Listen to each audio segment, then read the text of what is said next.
Hello, queens. It is time to talk about Black Moon Lilith. This was requested by Enid. Thank you very much, Enid, for the fantastic idea. I had not yet thought about Lilith, the archetype of Lilith, as a guide in my journey as a dominatrix. And it fits.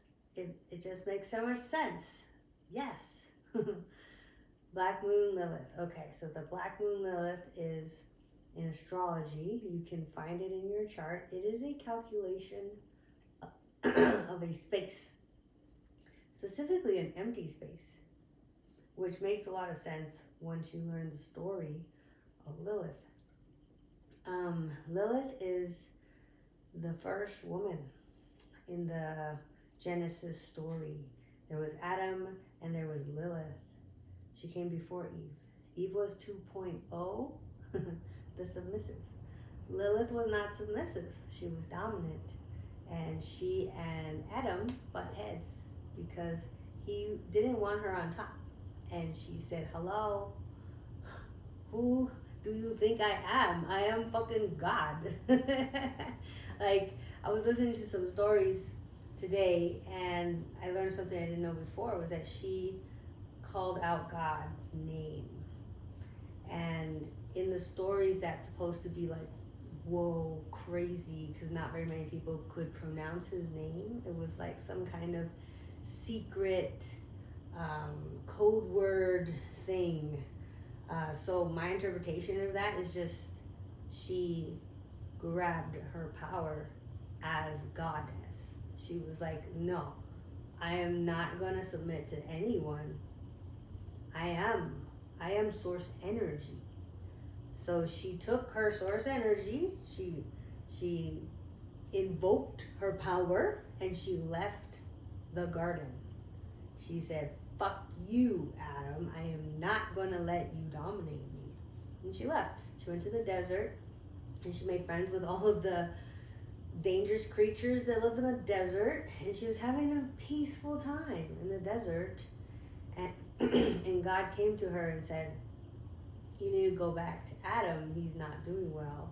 He basically needs someone to babysit him. And she said, no, I'm perfectly happy here. I'm a free, wild woman goddess, right? Wild and free. This is how I prefer to be. And so God, who in the original story is they, God is they.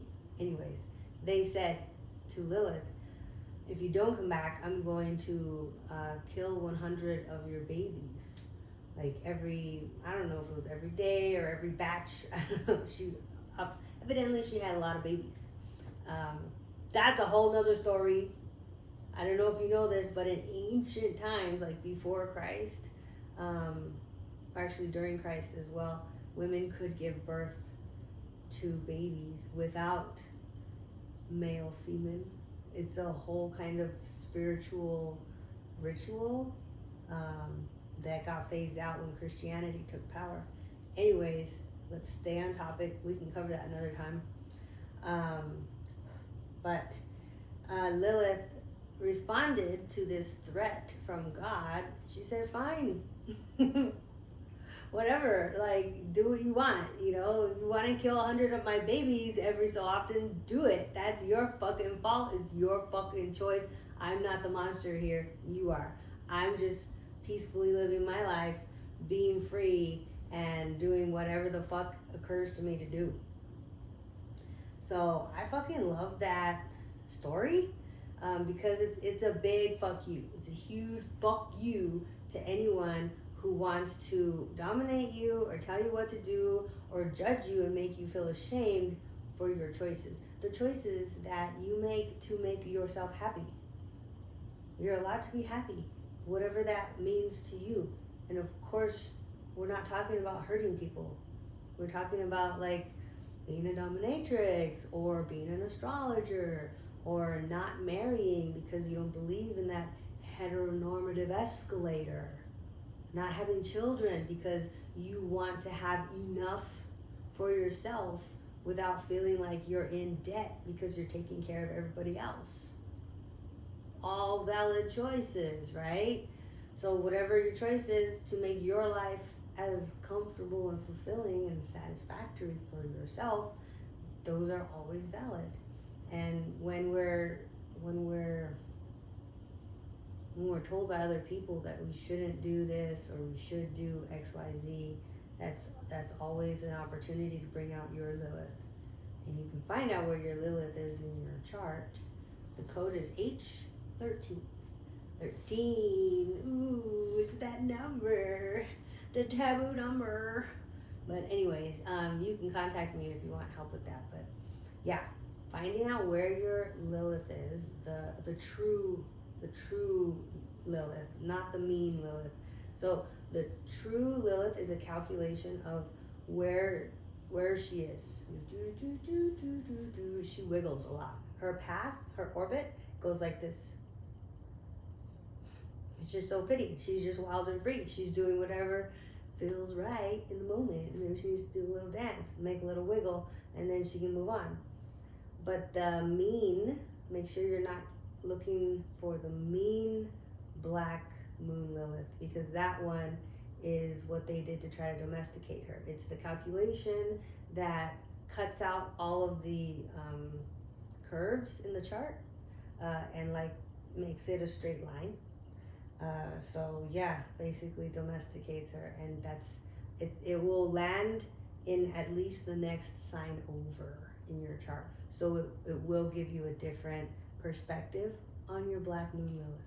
So I suggest you find your true Black Moon Lilith. Okay, I'm gonna explain to you the empty part, because I had begun explaining what Black Moon Lilith was. It's a point, right? But it's a calculation of an empty spot in the orbit of the moon around the Earth. So think about the Earth. This is the Earth. This is the moon. Well, why not use another crystal? This is the moon, and it's orbiting around the Earth. Okay. What's the focal point here? The Earth, because the Earth's in the middle of the orbit, right? So what it actually does though is a oval like this. Okay, so every time the moon is at the farthest point away from the Earth in this oval kind of orbit, there's this space in between the moon and the Earth. So every time there's a space between the moon and the Earth, that empty space is Black Moon Lilith. That makes so much sense, because Lilith left the Garden of Eden. She's absent. She's gone. She didn't stick around to be dominated. She said, I'm out. Fuck y'all. So there was this empty space there in Eden, and Adam was left there with his dick in his hand, like, excuse me. I was trying to get off here. I wanted to, like, fuck you up. And so she said no, she left, there's an empty space. God tried to get Lilith to come back. She said, fuck off. So then he made Eve, the woman 2.0. And Eve was more submissive, just like Adam. Adam's very submissive too. He listens to God, and he stays in the garden, and he doesn't eat the fruit from the tree. And this is why we know that men are submissive. They like to be ordered around. They love all the systems of hierarchy where there are people in charge, because they know who to listen to.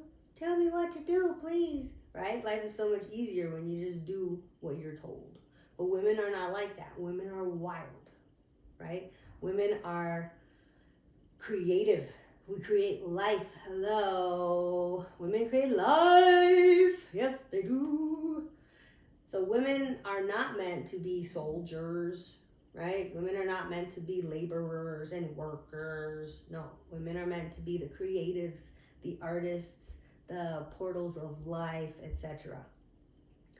So anyways, there are many astrologers who have interpreted the Garden of Eden story where the snake comes in they've interpreted the snake to be Lilith, coming in to the garden, camouflaged and disguised, in order to tell Eve, listen, girl, you don't even know how much they're keeping you from. Like, there's a whole world out there. And yeah, there's some scary poisonous creatures out there too, but at least you be free.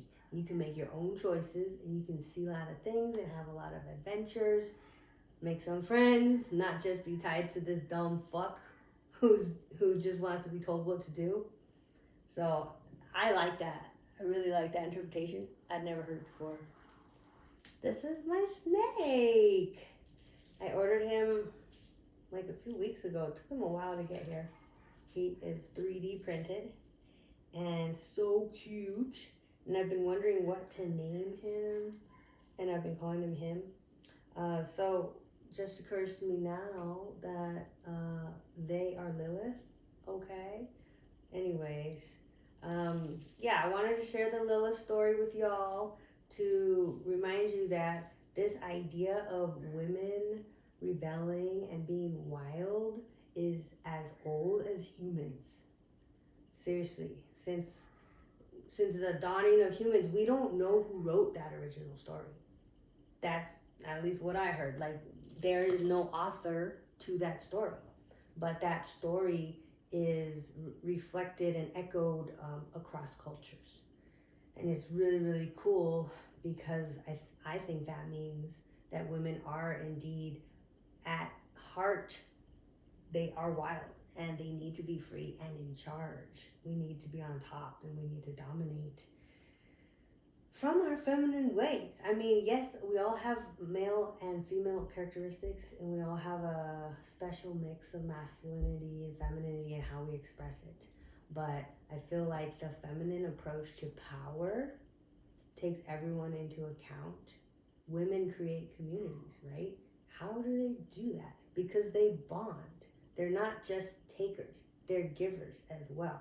We exchange ideas, we exchange emotions, we bond with people, and then that makes people weave together into community. And we have this like really sweet little cradle that everyone gets to rock inside. Fucking communities, they're great. Men do not create communities, okay? There are some cults. I was watching something about a cult today. But anyways, yeah, a lot of people want to be told what to do. There are a lot of people who are submissive, men and women, and it is up to us to decide to step into our power and not be pushed around. We don't need someone to tell us what to do. We need to activate the inner GPS. We need to figure out what it is we want in our life and do it. Because that's the key to happiness. That's the key to feeling good in this life on earth. You don't know when it's up. You don't know when your life is over. It could be over in a blink, tomorrow, today, tonight. You might not wake up tomorrow. You know, like, it doesn't make sense to waste your time following someone else's orders because of a fear story they've told you. Because when you trace it back, it's usually something to be afraid of. Like, you must do what I say or else some calamitous story is gonna happen. Or it's shame, right? Where they're like, you must do what I'm telling you to do or else you're gonna be ostracized, you're gonna be rejected, people are gonna look at you funny and judge you, and you're gonna feel like an outsider or that you're a bad person. You know what I've done recently? I have embraced being bad. I said, you know what? I'm tired of trying to be good.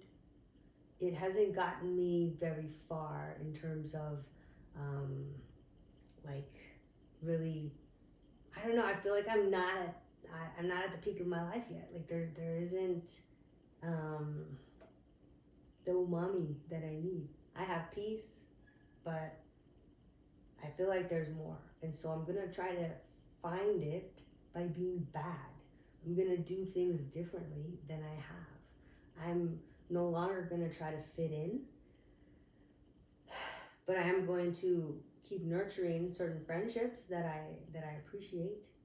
And as a Dom, I realized that I don't chase. I'm not going to be chasing nobody. You know, if a certain person is not putting as much effort into me as I have into them, then I'm just going to stop trying. And since they're not putting in the effort, it's going to die. Whatever it is going to die because it's not being nurtured from both sides. Right? I've been doing these tests with my subs to see if they're devoted or not. Right? First I ask them, address me as Goddess Lioness. If they say no, I'm like, okay, you didn't even pass the first test. Bye. Yeah, because they have to be devoted. Another test, send me a gift. Some point this week, I'll give you shipping time. Like, send me a gift. They say no, okay, bye. I require gifts as a goddess. You must pay homage to me. Hello? Goddesses do not do something in exchange for something. No. You must show me your devotion. Another test, if they want to talk sexy or they want me to humiliate them, like, that's all work for me. Send me money. Here's my Cash App. Send me $50 and I'll talk to you dirty. Or I'll humiliate you and call you a stupid little bitch. You know, like whatever it is that they want from me, they want to take from me. Okay, are you going to pay me for my effort, my energy, my attention, my time? No? Okay, bye.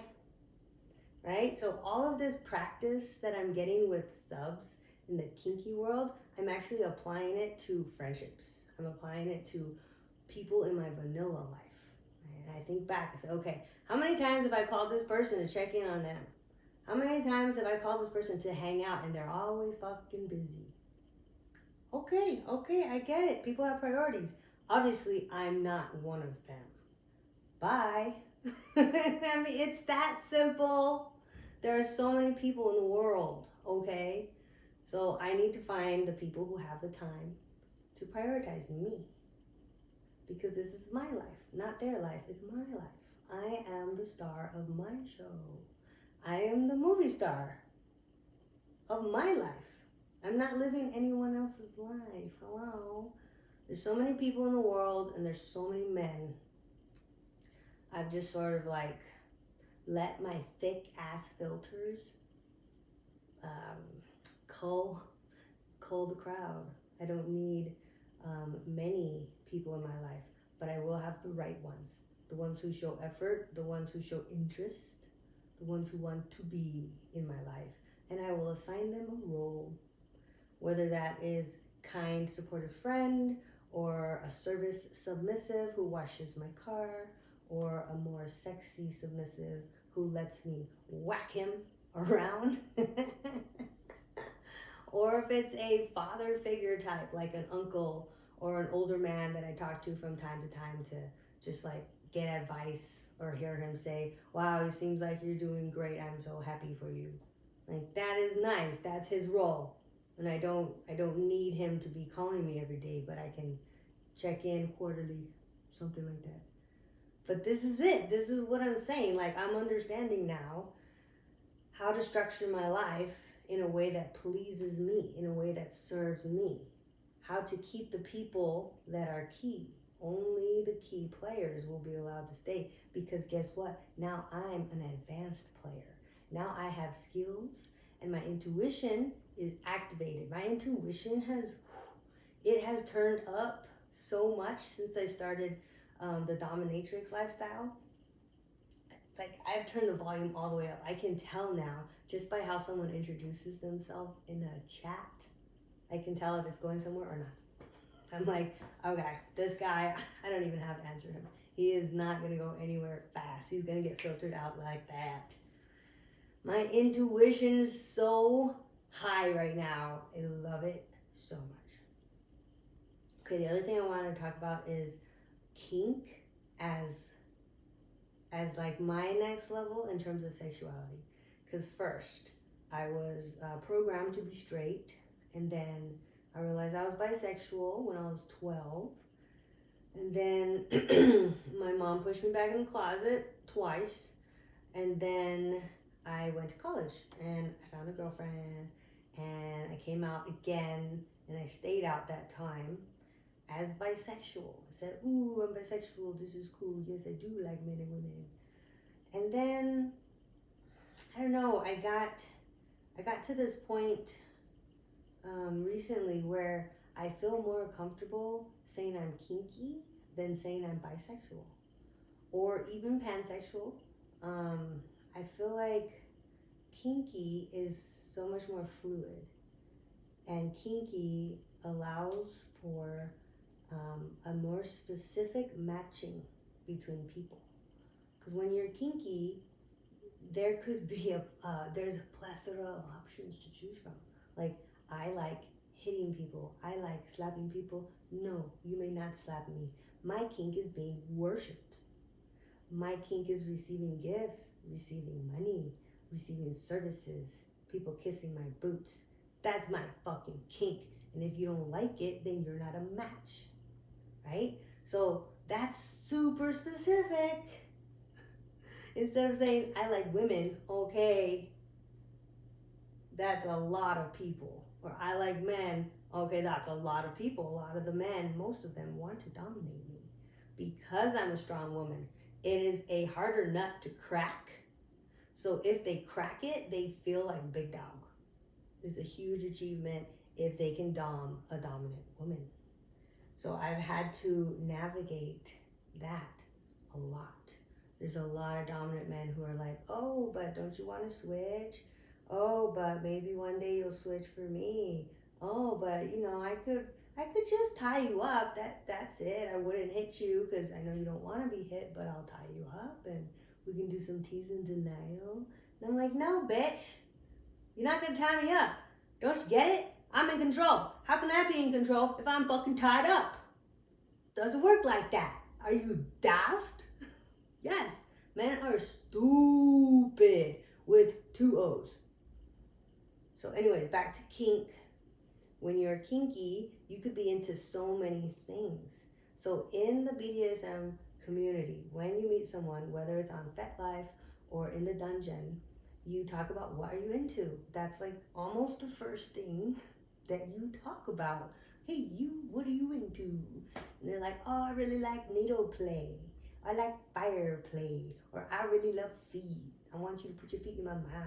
I'm like, okay, I'll think about that. Because, you know, with some things, I might have to warm up to a person, get to know them more before I consider trying out that kink with them. But at least I know what the trajectory is. You know what I'm saying? If I don't know, then I'm investing all this time and effort and emotional labor into a person before I even know what they're into. And I'm pretty sure a lot of women have that kind of story where they date a man and he seems amazing and you guys fall in love and you're just so happy because he picked you.